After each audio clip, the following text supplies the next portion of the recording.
제가 보통 그 친권 양육권자 이렇게 다툴 때 엄마가 유리하다고 좀 말씀을 드리는 편이에요. 사실 엄마가 애를 데리고 나가서 소송을 한다? 사실은 거의 99%가 엄마한테 친권 양육권이 가요. 엄마는 맨날 밖에 나가고 외출하고 맨날 술 마시고 다니고, 그러니까 퇴근하고 나서는 내가 주양육자였다. 엄마는 새벽 2시, 3시 이렇게 귀가하고 했는데 아이를 이렇게 뺏길 수가 없다.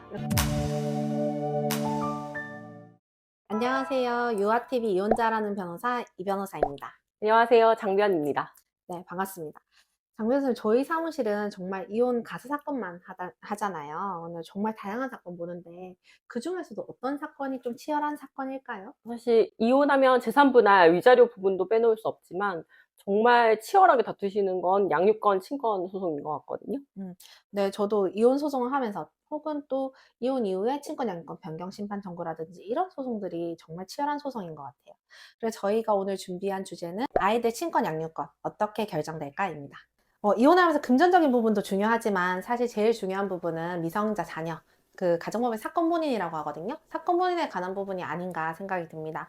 때문에 그 가정법원에서도 협의가 다 된 사건도 합의혼할 때 미성년자 자녀가 있는 경우에는 숙려기간을 3개월로 정하고 있고요. 그리고 미성년 자녀가 없는 경우에는 숙려기간 1개월로 정하고 있거든요. 그만큼 이제 법원에서도 아이에 관한 부분이 제일 중요하다고 생각하는 것 같아요. 저희 변호사로서도 음. 친권 양육권 소송 결과에 따라서 아이들 미래가 달라질 수 있기 때문에 굉장히 어깨가 무겁고 또 중요하게 생각하는 소송인 것 같은데요. 그렇다면 지금 이런 중요한 친권자 및 양육권자에 대한 다툼이 있는 경우 가정법원에서 어떤 요소를 중요하게 보는지 궁금하거든요. 일단 합의가 된 경우와 합의가 안 된 경우로 나눌 수가 있는데, 합의가 된 경우에는 법원에서도 대부분 그렇게 결정을 해주시는 편이시고요.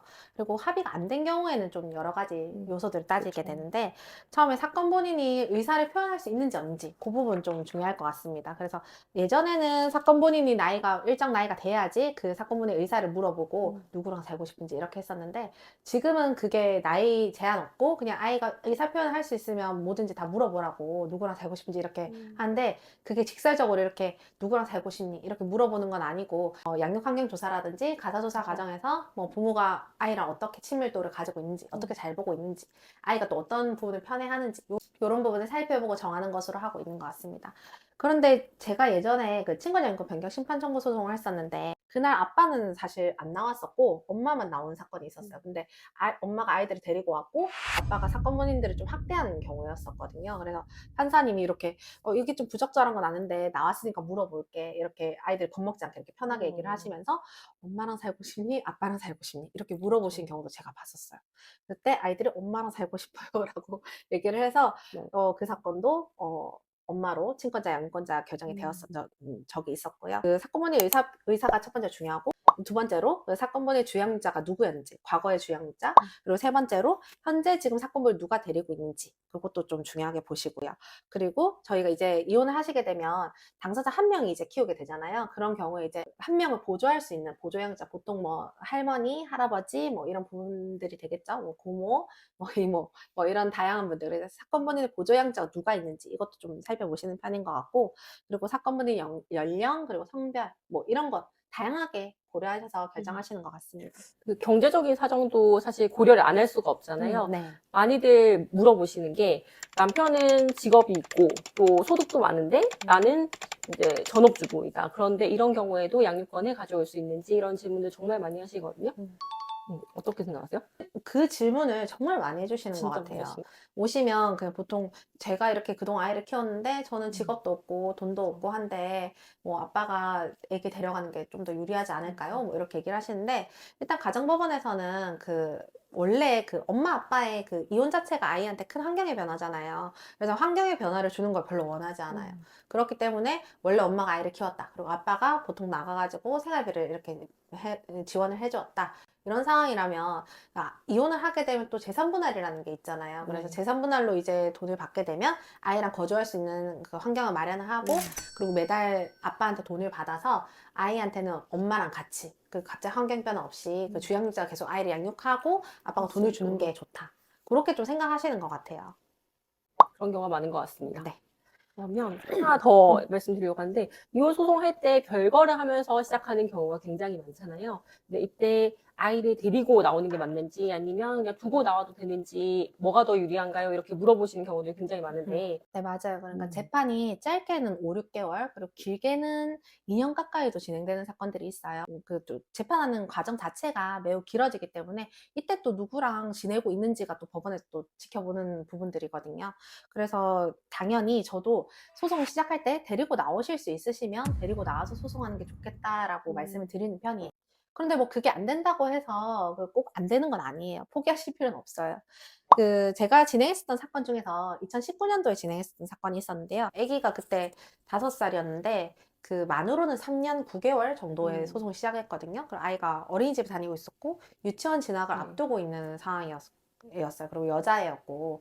그래서 엄마가 원래 주 음. 양육자였고 아빠는 회사에서 끝나고 나면 돌아와서 이렇게 아이 양육을 도와주고 이런 형태였는데 그러니까 엄마 주 양육자였는데 아빠랑 싸우다가 아기 데리고 그냥 친정을 가버린 거예요. 근데 그 친정이 저희가 운전해서 갔을 때 한 3-4시간 걸리는 매우 먼 곳에 굉장히 있는 먼 곳에 있는. 예, 그래서 아이를 진짜 데리고 도망을 가버린 음. 거예요. 근데 저도 그렇게 보통 권해드린다고 했잖아요. 아마 그분도 그런 조언을 듣고 아마 데리고 가버렸을 거예요. 현재 아이를 네, 데리고 있는 게 데리고 누군지가 있는 좋다. 중요하다 이 얘기를 듣고 그래서 저도 근데 이렇게 그쵸. 상담을 오셨을 때 원래 아내분이 주양육자였고 그리고 아기가 아직 미취학 아동이고 뭐 여자아이기도 하고 뭐 이렇기 때문에 이런 경우에는 보통 엄마가 데리고 나와 소송을 한다라고 하면 저도 99%는 엄마가 친권 양육권을 가진다라고 말씀드릴 정도로 사실은 매우 좋지 않은 상황이거든요. 저희 입장에서는. 네. 저희가 그 1%를 두고 이제 소송을 진행한 거예요. 근데 저희가 원고 피고가 다툰 이유가 맨날 엄마의 원고가 애를 놔두고 맨날 아빠가 퇴근을 하면 그 집을 나가버리는 거예요. 그리고 자기는 맨날 새벽까지 술 먹고 오고 뭐 늦게 귀가하고 뭐 일주일에 뭐 한 5번씩 이렇게 막 외출을 하시는 거예요.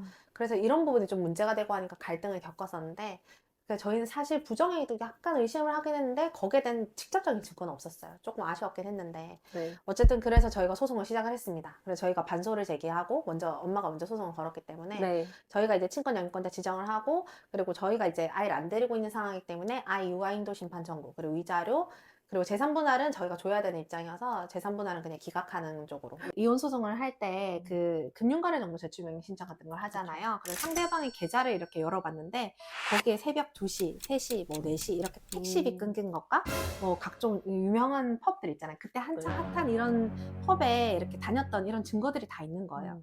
그래서 제가 판사님한테 보십시오. 아빠는 퇴근하고 나서 이렇게 아이를 돌보고 했는데 엄마는 그동안 밤새도록 이렇게 놀러 다녔다. 이런 부분을 좀 강조를 해서 주장을 했어요. 그러니까 여기서는 엄마가 아기를 데려간 상황에서 사건 본인 인도 청구도 저희가 했었거든요. 그래서 가집행도 가능해서 저희가 재판 끝나자마자 1심이 확정되기 전에 아이를 데려와서 양육을 할 수가 있었습니다. 이 당사자분이 그 남편분이 아이가 제일 중요하다고 하셨거든요. 근데 이 사건은 아이가 제일 중요하긴 했는데 저희가 위자료도 받고 재산분할도 아내분이 뭐 달라고 한 금액의 절반을 저희가 깎아드렸어요. 엄청 좋아하셨겠는데요? 근데 저도 그러실 줄 알았거든요. 네. 근데 재판 끝나고 나서 제가 이 사건이 너무 치열해서 소송 끝나고 나서 기록이 이만큼 되는 거예요. 그래서 그렇죠. 저희 당사자한테 원래 저희가 재판 끝나고 나서 기록을 2년 정도를 보관을 해요. 근데 저희가 놔둘 자리가 없는 거예요. 저희 사무실에 사건이 너무 많다 보니까. 그래서 당사자분한테 와서 기록을 좀 가져가시고 하시면 좋겠다. 그래서 오셨거든요, 직접. 그래서 제가 기록을 드렸어요. 그래서 저 정말 좋아하실 줄 알았는데 표정이 너무 안 좋으신 거예요. 왜 그랬어? 변호사님 뭐 정말 수고하셨고 정말 감사합니다 이렇게 얘기는 하시는데 네. 아이를 생각하면 그러니까 아이한테 또 엄마를 또 빼뜨리는 뭔가 좀 마음이 복잡하셨던 것 같아요. 그러면서 마냥 기뻐하시진 않으시더라고요. 그래서 저도 좀 저도 이겨서 좋다 이 생각했지만 항상 좀 마음이 좀 아직까지도 그렇게 기억에 남는 사건이에요. 양육권 소송이 대부분 그런 것 같아요. 결국에는 누군가가 한 명이 아이를 키워야 되는 상황이기 때문에 그런 경우가 참 많은 것 같습니다. 장 변호사님은 네. 진행하셨던 사건 중에 친권 양육권 관련해서 좀 기억에 남는 사건. 네, 저도 있는데, 음. 이게 지금 이분은 협의혼 하면서 남매 중에 아들은 아빠가 키우기로 하고, 이제 딸은 본인이 키우기로 하신 상황이었고, 그렇게 몇 년간 양육을 해 오신 상태였거든요.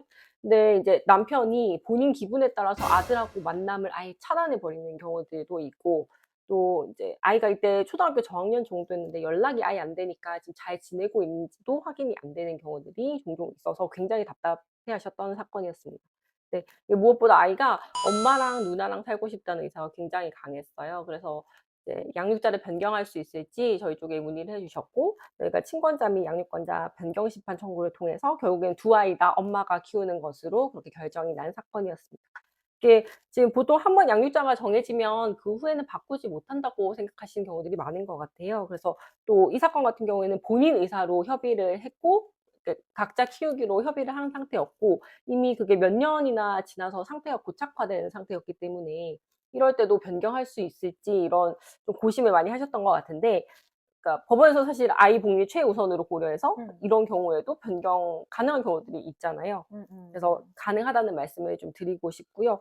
다만 제가 이 사건이 좀 기억에 남는 게 상대방이 너무 끈질기게 정말 항고에 재항고에 대법원까지 갔던 사건이었거든요. 저도 그 사건 기억나요. 기억나시죠? 정말 좀 치열했죠. 그때 네. 정말 치열했었고 당사자분들 너무 기뻐하셨지만 사실 그게 시간이 너무 오래 걸리고 힘드셨고 우여곡절이 굉장히 많았기 때문에 일단 처음 협의하실 때부터 친권자, 양육권자 누구를 할 건지는 좀 신중하게 결정하셔라라고 말씀드리고 싶고 맞아요. 근데 협의 이혼 하러 네. 저한테 상담하러 오셨을 때 그 친권 양육권자 때문에 그 협의가 안 되시니까 이혼 자체를 뭐 안 된다든지 뭐 이런 것 때문에 한 명씩 나눠서 키우겠다고 하시는 경우들 고민하시는 경우가 많죠. 있으시거든요. 맞아요. 근데 저 그거 진짜 아니라고 말씀드려요. 그리고 만약에 협의가 안 되셔서 소송을 진행하시게 되시더라도 법원에서 절대 한 명씩 나눠 키우라고 결정하지 않거든요. 근데 이거는 저희가 변호사를 떠나서 저도 애가 둘인데 애기 엄마로서 아빠로서 이건 진짜 있을 수 없는 일이에요. 내가 지금 어제까지 같이 블럭 쌓고 놀던 내 동생, 내 그렇죠. 오빠, 내 형이 없어진다.